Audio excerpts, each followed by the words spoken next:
జగిత్యాల జిల్లాలో వరి ధాన్యం కొనుగోలు కేంద్రాలు ఇంకా ప్రారంభం కాలేదు. 424 కొనుగోలు కేంద్రాలు ఏర్పాటు చేస్తున్నామని అధికార యంత్రాంగం ప్రకటించడంతో ధాన్యం అమ్ముకోవడానికి రైతులు ఏర్పాట్లు చేసుకున్నారు. ధర్మపురి, మల్యాల మండలాల్లోని సెంటర్లలో వరి ధాన్యం కుప్పలే దర్శనమిస్తున్నాయి. కొనుగోళ్లు ప్రారంభం కాకపోవడంతో రైతులు ఆవేదన వ్యక్తం చేస్తున్నారు. తీవ్రమైన ఎండలకు తోడు అకాల వర్షాలతో ఇబ్బందులు పడుతున్నామంటున్నారు. ప్రభుత్వం కొనుగోళ్లు చేపట్టకపోవడంతో రైస్ మిల్లర్లకి విక్రయిస్తున్నామని చెబుతున్నారు. ప్రభుత్వ మద్దతు ధర 2,300 రూపాయలు కాగా మిల్లర్లకు 1,800 రూపాయలకు అమ్ముకుంటున్నామని వెంటనే కొనుగోళ్లు చేపట్టాలని వేడుకుంటున్నారు.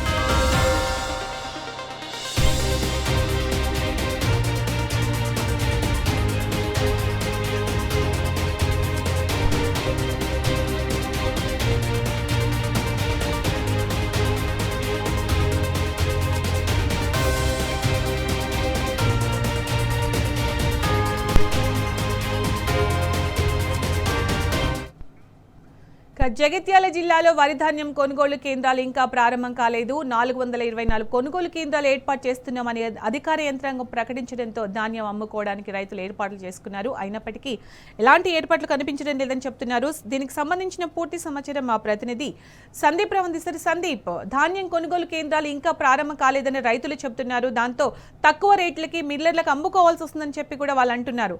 అప్డేట్స్ ఏంటి దీనికి సంబంధించి? జగిత్యాల జిల్లా వ్యాప్తంగా 2,273 సహకార సంఘాలు, 133 ఐకేపీ సెంటర్ల ద్వారా అన్ని కూడా మొత్తం 424 ఈ సెంటర్స్ అయితే ప్రారంభం అయ్యాయి. ఇందులో జగిత్యాల జిల్లాలో ప్రధానంగా మల్యాల మండలం, చొప్పదండి నియోజకవర్గంలోని మల్యాల మండలం ఒకటి, ధర్మపురిలోని పెగడపల్లి, ఎండపల్లి, అలాగే ధర్మపురి ప్రాంతంలో అనేక ప్రాంతాల్లో కూడా ఇప్పటి వరకు సెంటర్లు అయితే ప్రారంభం కాలేదు. ఎందుకంటే సంబంధిత ప్రజాప్రతినిధులు ప్రారంభించే వరకు కూడా కొనుగోలు ప్రారంభించకూడదనేటువంటి నిబంధనలు ఉన్నట్టు మనకైతే అర్థమవుతుంది. దీంతో ఇప్పటికీ పెద్ద స్థాయిలో ఎప్పుడు వర్షం పడుతుందో, ఎప్పుడు తీవ్రమైన ఎండలు కొడుతున్నాయో అర్థం కాని పరిస్థితి. జగిత్యాల జిల్లాలో నిన్న దాదాపు 43 డిగ్రీల ఎండ కూడా ఉంది. అలాగే అర్ధరాత్రి పెద్ద ఎత్తున కూడా గాలులు కూడా వీసినటువంటి పరిస్థితి.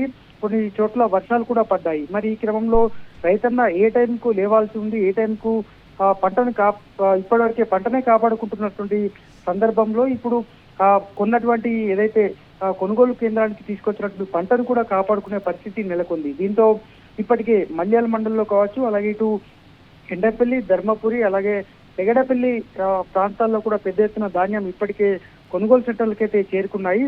అయితే ఇప్పటికీ ప్రారంభం కాకపోవడంతో రైతులు నిత్యం కూడా అక్కడే కాపు కాస్తున్నటువంటి సిచ్యువేషన్ కనిపిస్తోంది. 2,93,000 ఎకరాల్లో ఈ మొత్తం వరి అయితే సాగు అయింది. ఈ అకాల వర్షాలతో అయితే అన్నదాతల్లో ఆందోళన నెలకొంది. అయితే ఏ గ్రేడ్ రకానికి 2,320 రూపాయలు చెల్లిస్తాము, సాధారణ ధరకైతే 2,300 రూపాయలు చెల్లిస్తామని ప్రభుత్వం ప్రకటించినప్పటికీ కూడా ఇప్పటికే ఐకేపీ సెంటర్లు ప్రారంభం కాకపోవడంతో మల్యాల్ కేంద్రంలో అయితే, అలాగే ఈ ప్రాంతంలో దాదాపు 86 రైస్ మిల్లర్లను ధాన్యం కొనుగోలు కేంద్రాలకు సంబంధించి రైస్ మిల్లు కేటాయించడం జరిగింది. కానీ ఈ కొనుగోలు కేంద్రాలు ప్రారంభం కావడం పోతే రైతులంతా కూడా బయటనే విక్రయిస్తున్నారు. నేరుగా రైస్ మిల్లర్లకే పంపిణీ చేయడంతో రైస్ మిల్లర్లు కేవలము 1,800 నుంచి 1,900 రూపాయల లోపే తీసుకుంటూ ధాన్యాన్ని అయితే కొనుగోలు చేసిన సిచ్యువేషన్ కనిపిస్తోంది. మరి ఇప్పటికైనా ప్రజాప్రతినిధులు హైదరాబాద్ ఇతర ప్రాంతాల్లో ఉన్నప్పటికీ కూడా తక్షణమే కొనుగోలు చేయాలని రైతులైతే డిమాండ్ మనకు కనిపిస్తోంది. ఎందుకంటే ఎప్పుడు వర్షం పడుతుందో మనకు అర్థం కాని సిచ్యువేషన్. ఎందుకంటే ఇప్పటికే జగిత్యాల జిల్లా కూడా హెచ్చరికలు జారీ చేశారు.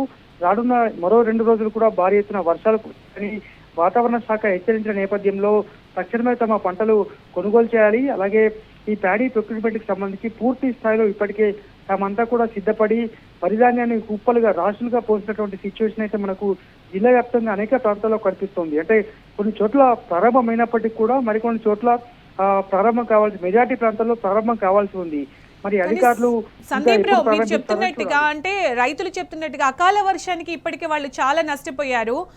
ఎప్పుడైతే ధాన్యం అమ్ముకునే ప్లేస్ కు తరలించారో అప్పుడు గనుక కొనుంటే ఆ కేంద్రాల్లో గనుక వెంటనే కొనుంటే ఇంత నష్టం జరిగేది కాదు అని చెప్పేసి ఒకవైపు చెప్తున్నారు.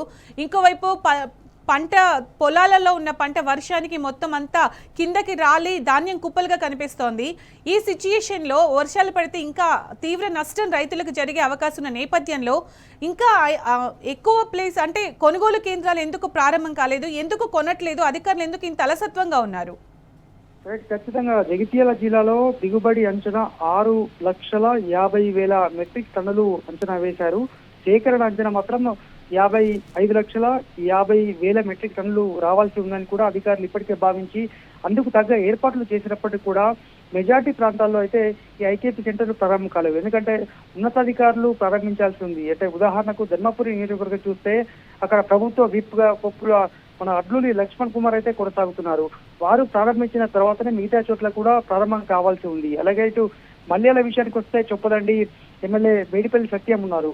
వారు ప్రారంభించిన చోట్ల ఈ ప్రారంభం కావాల్సి ఉంది. ఇప్పటికే మల్యాల మండలం అనేక చోట్ల కూడా రైతులైతే నేరుగా రైస్ మిల్లకి 1800కు విక్రయించిన సిచ్యువేషన్, 2300 రావాల్సినటువంటి ఈ క్వింటాల్ కు ఇప్పుడు కేవలం 1800కే వాళ్ళు అమ్ముకున్న సిచ్యువేషన్ అయితే జగిత్యాల జిల్లా వ్యాప్తంగా కొనసాగుతుంది. మరి ఇప్పటికైనా ప్రజాప్రతినిధులు మేలుకొని కోలుకొని ఈ అకాల వర్షాలకు ఇప్పటికే దాదాపు చాలా 5,000 ఎకరాల వరకు కూడా పంట నష్టపోయినటువంటి సిచ్యువేషన్ అయితే మనం చూసాము.